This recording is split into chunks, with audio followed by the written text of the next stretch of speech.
Lovely. All right then. Good evening, everyone. Different kind of setup tonight. Trying something new. So hopefully you enjoy this, and hopefully this format is a bit different and it looks good, I guess. So tonight I'm going to be welcoming a guest with me. His name is Adam Cashin Murray. Adam, if you'd like to kind of take the introduction away after that, mate. Evening, guys. I've known Hermione for a long time now, to be fair. Yeah, it's been in and out of football. Yeah, football. Mostly football. I don't Most think we've lads. ever played together.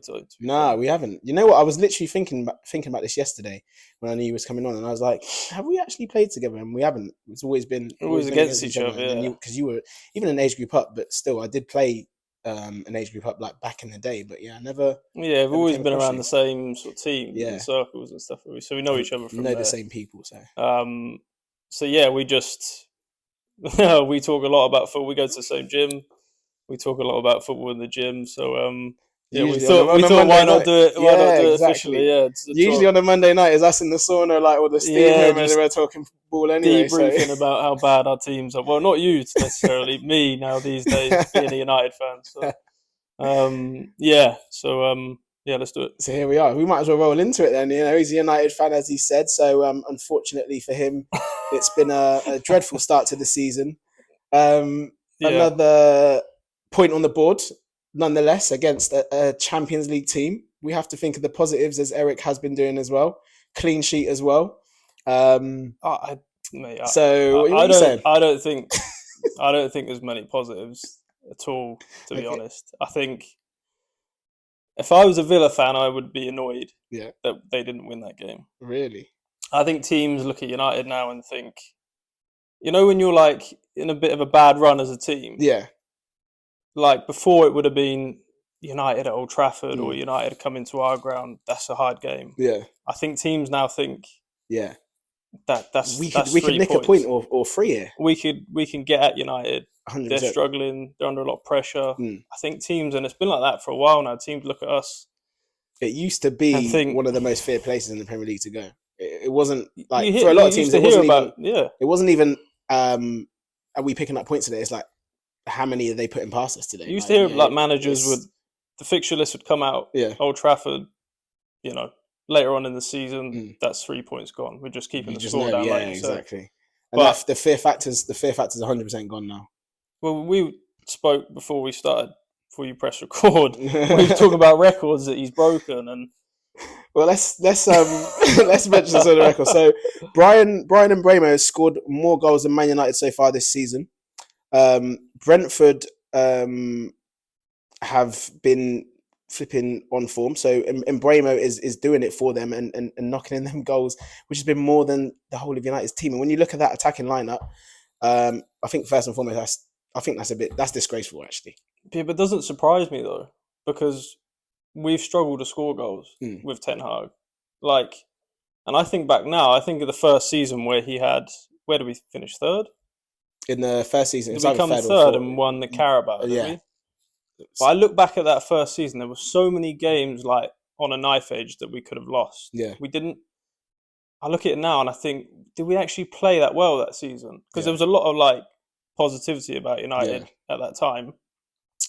Rightfully so. We were used to being, we were challenging the top four. We couldn't win anything. Yeah. Then suddenly we come third. We win a trophy, and you're like, all right. Was it a surprise? Was it a surprise that you finished that high? Yeah, I would say most United fans probably would have been surprised, given the two games that we had at the start of the season. We lost. Brentford battered us, and then Brighton beat us as well. So you're thinking, but these new managers, so you still want to give them time. So you're not thinking, this is going to be. But yeah, I was probably surprised, and I was surprised we beat Newcastle in the final because they were probably playing better football than us. And they wanted it so bad. I thought it was going to be one of them where it's like, you know what, this is going to be their time. The football gods are here to save them. They've been taken over. It was all moving in the right direction. It was the writing was on the wall for them to do it. And it's just like, that's how big a club Man United are, though. It's just like, even in times of turmoil, they can still turn around and do that. Yeah, like last year, the FA Cup was so far away from anything I thought they'd be able to do. Abysmal.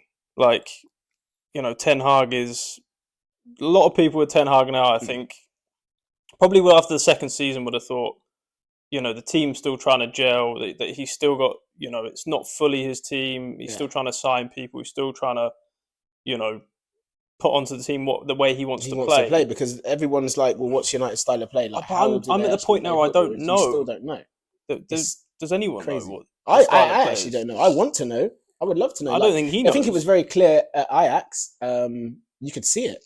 And you thought, especially when he had more money this summer and then brought in more of his own players, you're thinking, right, this guy is actually building his team now. But it still hasn't gone the way I think United fans have hoped. No. And do you think it's past repair now? I think that's the burning question. Yeah, I think I don't see where the turnaround happens. Yeah. I think we're so far gone now with United.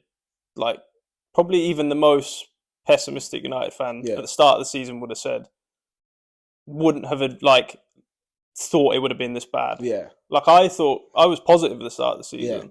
I think a lot of United fans were. Thought, because of the takeover, the back end of the season, you think like he's been working over the summer. You're thinking it's going to be hopeful. I get fooled every week by United because the Spurs game, I was thinking for some reason all week I was thinking that's going to be a good game. We're going to be all right in that game. We're at home. I think we just played Palace. We'd actually played all right. Yeah, we probably the best we played all season. Yeah. I know it's Palace, but there was signs that they something was coming together. So. And I thought Spurs will be a good game. We'll be entertaining end to end, but we'll win. And we're 3-0 down.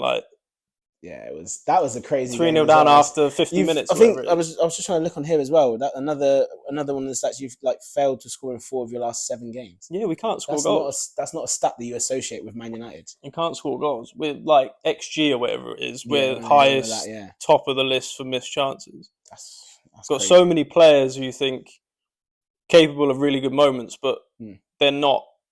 It's just not gelling. Yeah, you've got Højlund who's raw, but it could be a really good number 9, but injured. And the start of this season, it's not really working for him. Xerxes come in. He looks like a really good player to me. A lot of people are writing him off. I think he could be good at what United need him to do. He's not like an out and out goal scorer. He's going to link play and stuff. Potential's there. I mean, it still is. It's very early doors. You have to at least give him, I would say, the season. Yeah, definitely. But because of where United are and the pressure on United, he needs to be. They want him in there now. People are on him now saying he's rubbish, white, and the same I wasn't convinced by the Agate signing, but people are already now what a waste of money. We sold McTominay and we brought this only because McTominay's gone to Napoli, and I think he's scored 2 goals already. Yeah, he scored 2 goals. David De Gea saved 2 penalties in a game last night. Mate, crazy. He never saved 1 penalty for us, and he saved 2 in 1 game. He never saved 1. I think he saved. He must have saved 1. Many, but we played in the cup final against. You watch him; he was dismal. Villarreal in the Europa final, and he didn't save 11 penalties. He didn't save 1. So every player that leaves United seems to go on and be brilliant now, and they come to us and it's a graveyard. Sancho probably being I don't think Sancho it seems like you guys have got a curse there at the moment. And, I'm not hoping for that to leave anytime soon. So. I don't blame you, mate. Yeah, lovely. Yeah, let's kick on with the rest of the weekend. We'll go to my boys, Arsenal. They did the job against Southampton, but again, it was one of those that I thought they were gonna make hard work of it, because when it was literally half time, I'm looking for 0-0 against Southampton. What's going on here? I've watched Southampton this season. I'm like, why are we struggling? And then we've gone 1-0 down, and then you're like, oh fucking hell, this is Leicester all over again. So credit to them again, because I don't want to start too early, but that's again sign the champions. You go in 1-0 down, you're at home. The fans will probably start feeling a bit agitated, a bit itchy, but they've pulled through again. It is slightly concerning though. It's against Leicester and Southampton that we're doing this. We probably do get ourselves up for the big games, but we don't need to be doing this if we want to. Yeah, I think with Arsenal though, they've got that.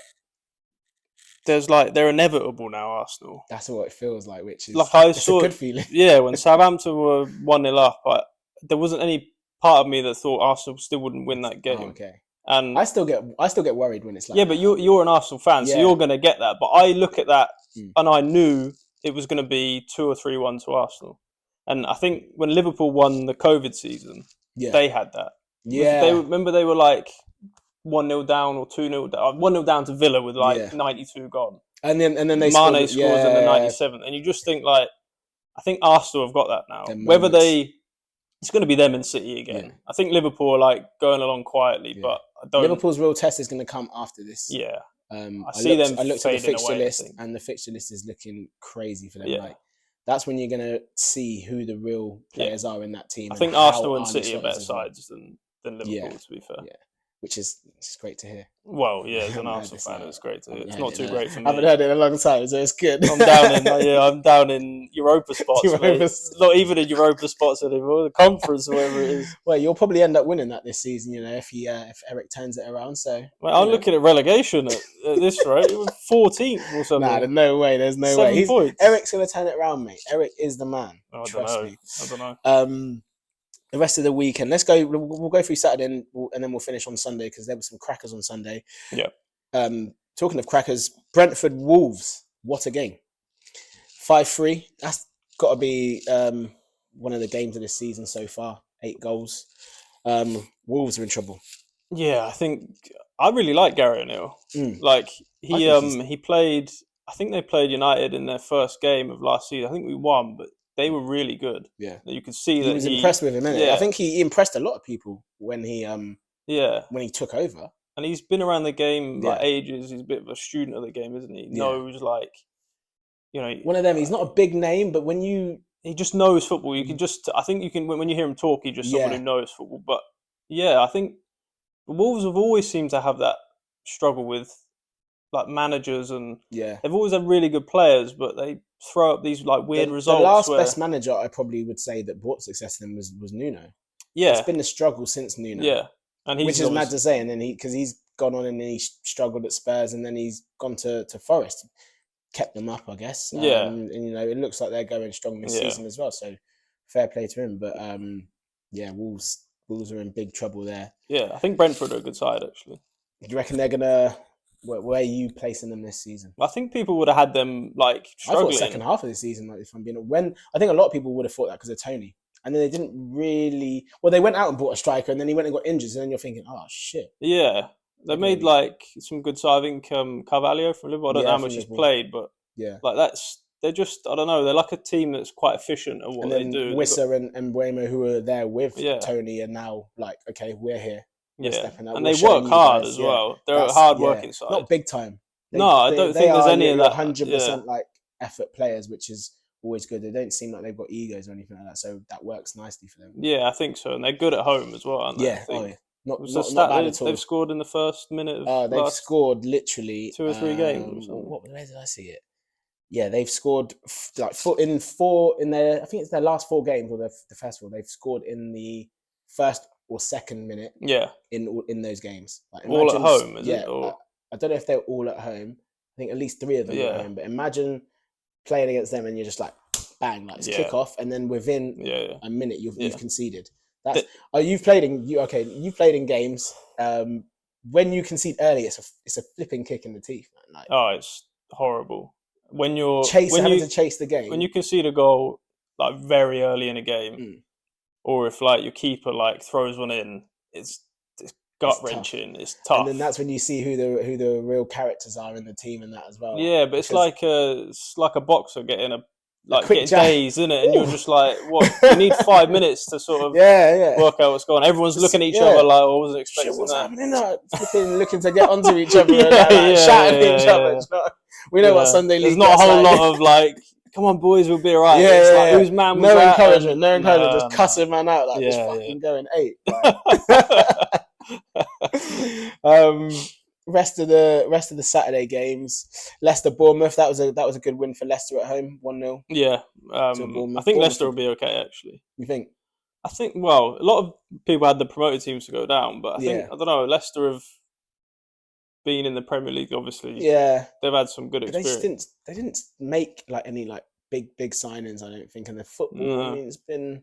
I mean, some of the Leicester fans are already getting onto Steve Cooper, which is... Yeah, I'm not convinced by him. He would be my worry with Leicester. Oh, really? Yeah, because I just think I don't know how he keeps getting jobs. He's one of those. His best job was, I think, probably still the under-21s, wasn't it? Yeah, he's like the new Allardyce. He produced a lot of... keeps getting he's walking through the door of these jobs, and you're like, why have we got the when job he goes there? to the interviews, he's cracking, mate. Yeah, he must be really good. Yeah. He must really sell himself. Yeah. City, big. That was a good win for them, 3-2 against Fulham. Fulham gave him a good game, and I heard Fulham missed quite a few chances as well. Fulham are good.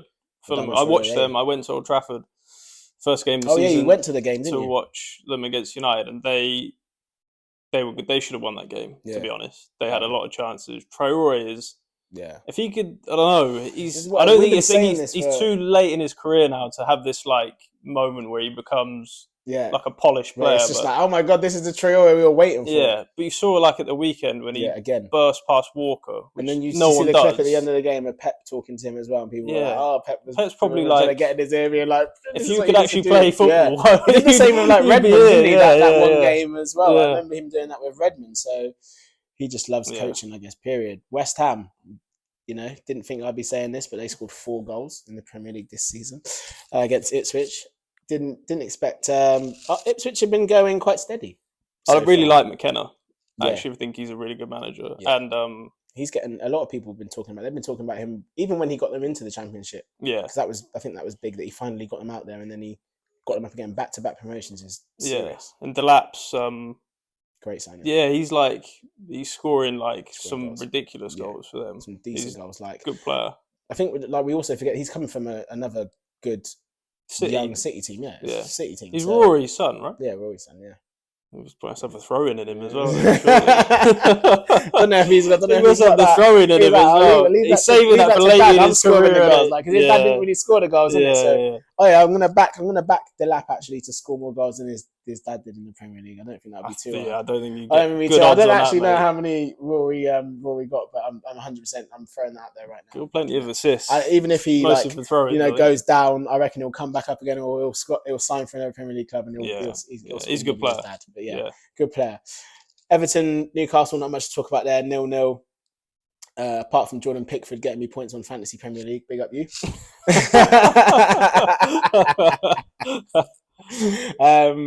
Let's finish off on the Sunday game. So Chelsea against Forest.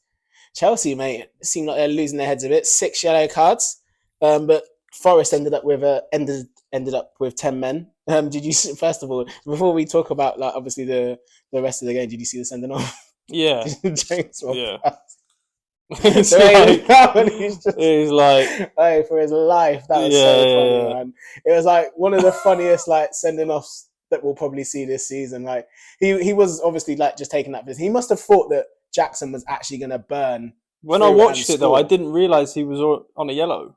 I thought that was his first yellow. Okay. So to do that for your sending off, so he knew what he was doing. That's what I mean. He was desperate. He thought Jackson's going to absolutely rinse me here, and I don't want to be rude to Nicholas Jackson because he's doing his thing as well, but I would have just stayed on my feet and just at least tried to dash up. You've got maybe take a chance. One of the other centre backs are coming round to cover. Do you know what I mean? Yeah. But it was funny. But it was a risk that he took, and luckily for him, I would say it kind of did pay off because they ended up finishing 1-1. I switched on for the last 10 minutes, and it was so entertaining. I think. Do you know what with Chelsea, right? I think people see it's like a circus at Chelsea, right? Yeah, and most of their fans would probably say it's starting to calm down though, because it was the circus was crazy, in the last 12 months. So it seems like it's starting to calm. I've heard Bowley's fallen out with some other guy that's involved with something. So at board level, it's probably quite messy, but at the end of the day, they've got good players, really good players. On paper, the team is ridiculous. Imagine playing with that team on FIFA, on Football Manager, that. Yeah, so as much of it seems like a mess from the outside, they're going to win games because they've got probably the most informed player out who isn't Haaland in their team, Palmer. Yeah, Caicedo was brilliant. He's just a really good player. Yeah, any team would probably he'd walk into most teams. He had to settle. Yeah, he had to settle. And he was even captain. Yeah. He was even captain. And as much stick as Jackson gets, he causes problems. He causes problems. Worked hard. Runs the line well. He causes more problems than Man United's number 9s are causing at the moment. And once he gets into a couple of goals, he's one of those that the confidence, he'll just keep doing it. Yeah, so, I think Chelsea have. I what do you think about them for top 6? Are they good enough for top 6? Yeah, definitely. I'd say. Yeah. Just the quality they've got in there. I think they'll have funny results like they did at the weekend. Yeah. But they missed a lot of chances at the weekend. Yeah. But I think they'll have 1 or 2 funny results. But I think once that team starts to gel and carries on gelling, I think they'll be. Do you know what I like about them? Is how it's about how ruthless Maresca's been. Yeah. I know it's been literally that, but I think they needed that. Yeah. Like, people needed to be like, oh right, this guy ain't fucking around. Like he's just come in and like, I don't care what's going on above me. I'm here to manage this team. Got rid of Sterling. 100%. A lot of people probably would have disagreed with that, but Chilwell hasn't really integrated him yet. He probably will need to turn to him soon, because Cucurella and Fofana are out. He's basically told him he's not going to play though, right? Yeah, but they're both out for the Liverpool game when they come back from the international. Yeah, so he's got to do something. He's probably going to be like, chilly. They're not short of options, are they? You need to work hard. That's true. Yeah. Well, Vega will put. He can even put Vega left back, can't he? I think he signed like he's a left back / DM apparently. So that actually wouldn't surprise me if Vega did go. He still didn't integrate Chilwell. Chilwell might make the bench. It doesn't surprise me that Sancho's doing well there now as well. Yeah, I think. You know what? He's one of them players that I think he just needed to be loved. He's a little arm around him. Yeah, so I listened to a thing the other day that said when he was at United, he would go back to London a lot. It was Benny McCarthy had a interview with someone. Oh, really? And said that he would sneak out to London a lot and go home and stuff. Okay. So he's obviously a London boy. I think that was that same one where Benny McCarthy said that Ronaldo was always like in training area. Yeah, that one. Doing that and Rashford has got the weight of the world on his shoulders and stuff. Oh, really? Okay. But yeah, I'm not surprised that Sancho's. Yeah. He's one of them that he's a clever player. Like he's not gonna burst past people. He's not that kind of winger. He's relies on movement off him and stuff. Yeah. And like he had his faults at United. Don't get me wrong, but he didn't. I think it'd be very difficult for a player like him to do well at United in the current setup. Yeah, to be fair, because it's a failing team at the moment. It's a failing team. Like the pressure was too much, and then it just turned to the price tag, and it's like, like what are you giving us here? What are you doing here? Like they've already got Anthony that's showing them up as well, like not doing anything. So that doesn't help matters at all, man. Doesn't help matters at all. Well, we touched on Chelsea, so that was the next bit anyway. This is another one of your former boys, another link to your club. We just seem to be talking about, United and United links, but Pogback. Pogba is returning, mate. Yeah. I did think it wouldn't be. I did think it wouldn't be 4 years or whatever. Yeah, it was crazy when it first came out. I'm like, wow, you'd think that this guy was like banging gear or something. Like he'd been, that was a long, like he'd been caught with it, like his hand or and something. it weren't even like his performances were being enhanced because he wasn't doing anything. I don't even know what it was. What he took. I think it's come out of him. I think it was. Was it something? It's something from that he got in America when he was over there in preseason from a doctor. It was about increasing his testosterone, I believe. Oh, okay. But what he should have just done is obviously, checked with the Juve doctor that he could take it. Yeah. Which he obviously didn't do, and then he's obviously found it in his system, and that's what's happened. So they obviously have probably reevaluated the case and been like, okay, yeah, maybe this was a bit. Yeah, because it did seem very excessive. Yeah, like I did think it would get cut. So, like I didn't know how long it would take for them to cut it, but yeah, exactly. It was weird because it came out of nowhere. This is football for you, right? You're not even thinking about Pogba last week, and then like boom, that just comes up. But Griezmann retires, and then Pogba's like, oh yeah, I'm going to be back. But Juve are going to let him go, right? Yeah, they're going to let him go. I don't think they want him in the books. So that doesn't surprise me. Like, look at what Thiago Motta did as well. He's another one that's come in as a new manager, and he's stamping his authority there because he got rid of Chiesa for God's sake, like, and that was on the cheap as well. There's other players that were told that they were surplus to requirements. So again, managers have to come in. I think you have to come in and be like ruthless. You can't come in and be that aggressive, loud manager like your Warnocks and your Souness's and your Fergusons. They're kind of fading away. They're fading away now anyway. They don't really work. So they just come in and putting their own stamp on things. So he's making his mark. Where do you see Pogba going then? Pogba. I think Saudi. I personally think it's either going to be. It makes sense to either do Saudi or MLS? I would say Saudi. Yeah. I mean, I think if he wants to still do lifestyle and be Pogba and be the man that he is and that we all know him as, MLS. If he wants to, he wants to actually play football and knuckle down, get his head down. It sounds weird that I'm saying it in this way because Saudi, he'll have to behave himself. He's married, he's got his kids. He's not going to be out here all the time, like doing what he was doing in Manchester and all of that, and probably in Turin. Just enjoying life. He'll be a lot more. MLS, he can still be.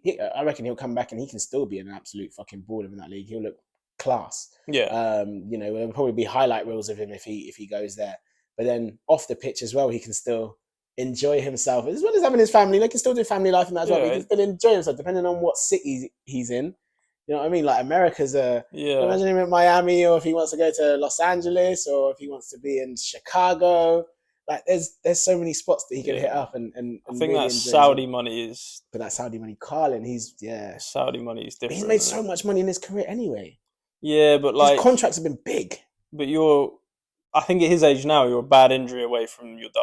Yeah. So you go to MLS. He probably wouldn't have thought he was going to play again as well. Yeah. He'd get good money. Who could he go and play for? In Miami or someone like that. Yeah. But you go to Saudi and you're getting. But then if someone like Beckham, I don't even see Beckham even taking a risk on him, to be honest, because it's like the image that he's trying to create at Inter Miami, is that going to tarnish a little bit? Because he's brought Suarez there, he took Messi there, Alba, Busquets, they're all, apart from Suarez is mad. Actually, no, Suarez has had a few mad moments. Racism. A few mad moments. Yeah. Do I don't know where I was going with that, but the other players. All right, let me recover that. If Suarez can play at Miami, anyone can play there. Model professionals. All right. So I don't know. I feel like that might be a risk for him into Miami. I don't see that one, but I do see maybe another MLS club. Being like someone that wants to like raise their profile a bit, get the fans in the door, your shirt sales and all that, because it's going to be a big thing him coming back. I reckon there'll probably be. You'd have thought there'd be some European teams like sniffing around him. He's still Paul Pogba. He's still got the ability, isn't he? How old is he? Let me actually check. Do you know? 32, 31 maybe. If he's even that.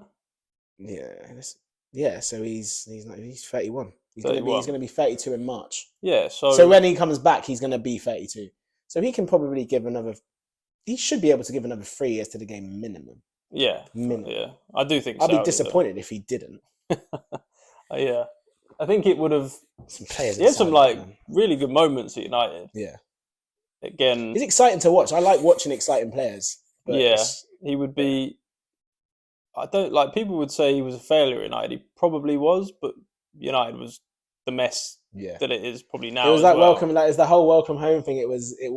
You thought it was going to be nice, isn't it? Yeah, because it was with Jose, and you just thought that would be a really good mix, and they obviously fell out. It just didn't. And it didn't really work. work. That was a bit messy towards the end, wasn't it? Very messy. Yeah, they had the thing on Sky Sports where he goes into training. Pogba goes into training, and Jose says something in his ear. Oh yeah, and then he just and Pogba goes back at him. Yeah. Oh, was that on the training pitch? Yeah. Pogba walks in and shakes hands with everyone. Yeah. And he just gives him a look. Jose says something to him, and it's like. Yeah. I remember that now. Actually, that was big when that happened as well. That was the end. I think. Big. Yeah, that was That was the end of that. Yeah. Let's talk about the before we go on to the end question, because the end question is a good one. You mentioned it earlier, but the David De Gea saves. How about in that same game, Mike Maignan saved the penalty as well. So same game, we got 3 penalty saves. AC Milan against Fiorentina. Yeah. Fiorentina ended up winning the game. Did you see the other game on Sunday as well? I didn't know. So Girona played against. I know someone playing for Girona actually. Well, I know that's crazy as well. Danjuma. Oh yeah. I think I've got some of my family sort of know him or something like that. Oh really? But because he's been a few. He was on loan from. Was it Villarreal or wherever? Yeah. He was. And then he was going to go to Everton. Yeah. And then turned around and went to Spurs, and then ended going back to Everton. But then he did go on loan to Spurs, didn't he? Yeah, he went to Spurs and then went back to Everton. Then he went to Everton, and then he started the season at Everton, and then Yeah. Oh, that's crazy, man. Yeah. Fucking hell, fair play, man. I like him. I think he's a good player. Yeah, I thought he'd be. I think he can be a problem when he's on his game. Yeah. Yeah. He's on his game. But yeah, Gazzaniga is the goalkeeper, and he saved 3 penalties in one game. Imagine saving 3 penalties in one game. That's crazy. We had 3 in that Milan game, but different penalty takers. As a goalkeeper, let me see. Was it different? Because if you've missed 3 penalties in one game, that is absolutely mental. Yeah. I've never heard of anyone missing 3 penalties in one game. Yeah, it's absolutely mad. Is it going to tell me multiple spot kicks? Surely not. You can't have had the same. They're not going to. You can't have the same penalty taker. After the second miss, they've got to tell me who missed the penalties. I want to know. They've got to take it off. Oh, there's way too much commentary here. To be fair, we'll be here all day. Let's But either way, he saved 3 penalties in a game, so big him up as well because we don't really talk about keepers. Do you reckon they get bonuses for penalty save? Be like clean sheet bonuses, yeah, but I don't know about penalty save. Oh, you don't get okay. Maybe they need to introduce that though. I'd be after that if I was because 3 penalty that's saves. That's your own personal 3 penalty saves, and I'm only getting clean sheet bonus for that. And they had already conceded anyway. So you don't even get that. So you've saved 3 penalties and got nothing. Like that needs to. I'll be knocking on the door to agents. Yeah, get on it. Yeah, get on it. Let's finish off on the end question. And for this week, usually it's Jimmy that does the end question or the end game. Obviously, I've got my guest in the flesh with me today. So, my question to you: if you were to describe your dream footballer career path, we're talking you're breaking through at a youth team, and then you tell me where your career takes you all the way up until retirement, and that's clubs. What is your dream career? Mine would be quite simple. Okay. You could probably guess what mine would be. Yeah.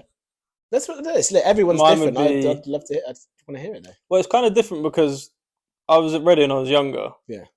And there wasn't a crossover between school and training. Like they were 2 different things. Yeah. But now it's education is built into like an academy player's life. Because they want them to train so much, right? It's just because they're training a lot so much more demanding. But mine was just school training. There was no Reading didn't care about school. Yeah. And school didn't care about Reading. So I think that's changed a lot. So academy through the academy pathway is probably the best way to do it. Yeah. I suppose. Yeah, of course. Because I don't know what the odds are of non-league players dropping down the levels and going back, like the Jamie Vardy thing or Tyrone Mings or something like that. You know, you could start there and then be one of those stories as well. So, a lot of people would probably say that would be because you get the experience of non-league. Yeah. Then you go up. Of life being normal and then rising. Yeah, I think Tyrone Mings said he was learning to be like a mortgage. He was a mortgage advisor. I think. Yeah, he was doing that. So you get a bit of real life experience. Yeah, exactly. But then I don't know. Would you? Then you go from that to Premier League to representing the country. Yeah, like someone like Cole Palmer is academy all his life, knows nothing but football. Yeah, probably didn't have to worry about school a lot. Yeah, was just that good. Was in the first team at 17, exactly. And now he's doing what he does. How's your career gonna go? From so you're telling me you're gonna start a youth team and then where you gonna finish your career and what clubs you're gonna what countries, what clubs, and how long? I think I'd probably like to start. I'd probably like to start at a club young, I suppose. Yeah. And get to know how the club. Mine would be United, obviously. Yeah. Okay. If I was going to be in the United youth team, I want to be in United youth team. Go all the way up. Yeah. Play for the first team. Yeah. How many years are you staying there for? From obviously, so now you're 16. You're knocking on the door of the first team. You've got your pro contract. So tell me. I'm probably looking at a fan perspective. I probably shouldn't look at it that way because a fan's perspective would be I would not leave United as long as I was playing. Yeah, the money was okay. The team even was in your career at the end, your appearances start to drop off. You don't want to go anywhere else and get some more minutes in. No, because I think playing at Old Trafford would be the ultimate for me. Yeah. And if you could do that every week, that would be that. It wouldn't get any better for me. Maybe I would say Spain. I would say if I was going to go abroad somewhere, if I could play at. What age would you leave United and go to Spain? when they told me I'd have to leave. I'm not fucking leaving. They told me when they said you can't play her anymore. Like, like Gary Neville said, didn't he? I think he had a game against West Brom when he was like 32 or 33 or something. And he knew at half time he was finished. He was done. But he didn't have any ambitions to go play anywhere else. He only knew Man United. I remember him, obviously. I didn't watch him like right at the start of his career, but he was always one of those right backs that was always there. Like, he was just consistent. From when I started watching football, he was always there, all the way up until he retired. And you saw that he's, like you said, the slow demise of it. And I think that probably happens to it just happens to the best of them, though. Let's be honest. Yeah, but it's weird because you look at someone like Johnny Evans, he comes into United for some training. 6 years old, and now he's getting man of the match in do you know what in games. And I saw a picture, like, them two were like Johnny Evans and Leicester, crazy. Like, were they the title winning centre backs? Yeah, this is what I'm dealing with. This is my team's got centre back pairings that you wouldn't find 10 years ago. That's crazy. But that's crazy. Like, with Johnny Evans, though, someone like him is coming to the end of his career. Yeah. But he said in his interview yesterday after the game, like, I love playing for this club. This is my club. Okay, so he's a proper United boy. Yeah, but that's probably been lost at United a little bit. Yeah, that's why it probably hurts someone like him so much. Yeah. When you because the others are just like, let's be real, the others will be like, all right, yeah, they'll either act sad or they'll be moping around for a little bit, but they're just like players like Casemiro and on to the next. I've been at bigger clubs, or I'm not really bothered about this club, and it's just. Do I really give it? You need to install that. That love, do I really give a shit if we win or lose it? Like, obviously they want to win. It needs to bug you, man. Like, you should be hurting, like, when you catch a defeat. Like, any defeat should be. Like, I think, to be fair to Arteta, that's what he's built at Arsenal. That's exactly that. I think I was going to say. You can see that, like, it almost like the way they are on the pitch and the performances, the way it's almost ride or die. Yeah, it is. Yeah, you know what I mean? They've got that against City when Gabriel scores that header, and they're like giving it to the home fans, and I'm like, this is a proper team.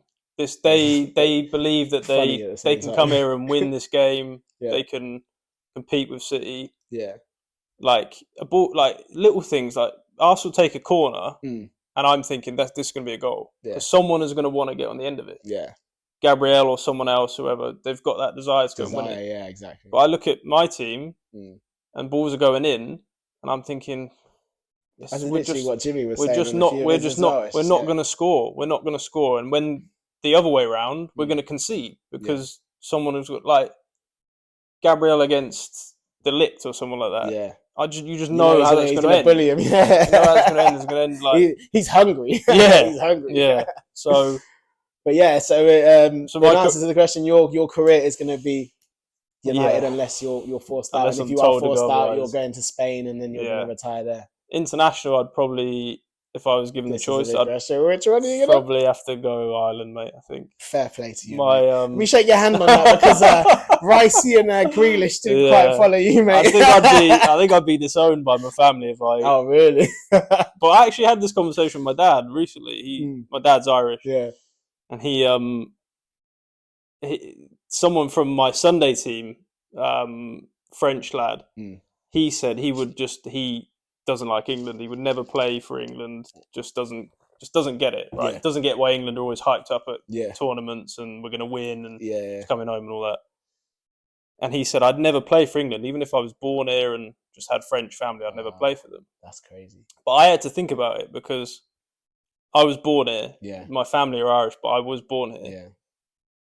In my career now, if you're looking at it right now, yeah. if you have the choice between England and Ireland, you might not play in a World Cup for Ireland. There's a good chance you won't play in any major tournaments for Ireland for the next 10 years. That's true. What's a footballer's career? 10, 15 years? Yeah, max? Exactly.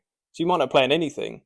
When you're thinking with England, you're guaranteed. You know you're going to be, but it's going to be very hard. But that means you have to be one, confident in your ability, and two, you need to be at the top of your game 90% of the time. Yeah, because it feels like a lot with Ireland, maybe not disrespectful, but like 70, 80%, you can maybe even 60 if your ability and you're going to get in, but then you're going to be fighting and you could be the best player every time on that pitch, but if no one else is pulling their weight, you ain't making them tournaments. Even if you just made the tournament and was able to represent your the motherland at that tournament, I think that would probably still be a better feeling than probably representing England at the tournament. I think so. Yeah, because they're not winning either. Let's be real. If you're guaranteed, if they're like a Spain, there's gonna be a guarantee at the moment. Them guys they're winning everything. I think it's got to a stage of Ireland though that you have to question whether they're going to make it, because if they were going to make most tournaments but not win it,